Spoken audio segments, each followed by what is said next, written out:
আসসালামু আলাইকুম এভরিওয়ান, আশা করি সবাই ভালো আছো। আজকে অনেকদিন পর হবিগঞ্জ জেলা লাখাই থানা কৃষ্ণপুর গ্রাম বদ্ধভূমিতে চলে আসলাম এই বদ্ধভূমি দেখার জন্য। 1971 সালে এখানে গোয়াটে গিয়েছিল এক নির্মম হত্যাকাণ্ড। এখানে বিকাল টাইম হলে অনেক মানুষ ছুটে আসে এই বদ্ধভূমি দেখার জন্য। তো আমি আপনাদেরকে ভিতরটা একটু দেখানোর চেষ্টা করব, সবাই আমার সাথেই থাকবেন। প্রথমে আমরা ভিতরে প্রবেশ করার পর দেখতে পারলাম এখানে মুক্তিযুদ্ধের ভাস্কর্য।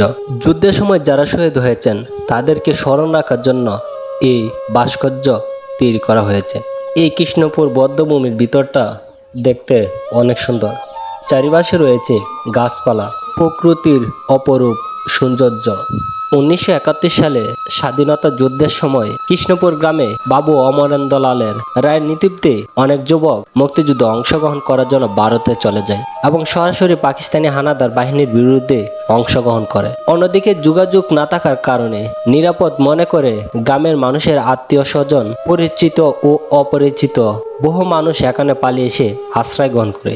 মুক্তিযুদ্ধ চলাকালে 1971 সালের 8ই সেপ্টেম্বর রবিবার ভোর 5 ঘটিকায় সময় পাকিস্তানি হানাদার বাহিনী এবং এলাকার স্থানীয় রাজাকার আলবদর বাহিনী পুরো গ্রাম ঘিরে ফেলে। তখন ছিল বর্ষাকাল, চতুর্দিকে ছিল বর্ষার পানি। গ্রামের মানুষ বুঝতে পেরে দৌড়াদৌড়ি ছুটাছুটি করতে থাকে। অনেকে বয়ে পুকুরে কচুরি পেনার নিচে লুকিয়ে থাকে। অন্যদিকে চলতে থাকে হানাদার বাহিনীর নিষ্ঠুরতম অভিযান। যাকে যেভাবে পেয়েছে গুলি করে কিংবা বয়নেট দিয়ে কুচিয়ে মারতে থাকে। অনেককে ধরে এনে গুলি করে হত্যা করে।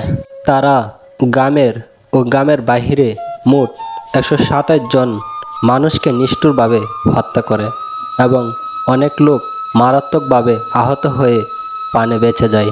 ধর্মীয় মতে এই লাশগুলির কোনো সংখ্যা সেদিন করা সম্ভব হয়নি। সব লাশকে বর্ষার পানিতে ভাসিয়ে দেওয়া হয়েছিল। অনেক মা বাবা তার প্রিয় মৃত সন্তানকে টেনে হিসড়ে পানিতে ভাসিয়ে দেয়। যারা বেঁচে গিয়েছিল পরবর্তীতে আবারও আক্রমণের বয়ে ওই রাতে সব মানুষ যেভাবে পারে পালিয়ে গিয়েছিল। ওই দিন এমন কোনো একটি বাড়িও তাদের হত্যাকাণ্ড ও লুটপাট থেকে রেহাই পায়নি।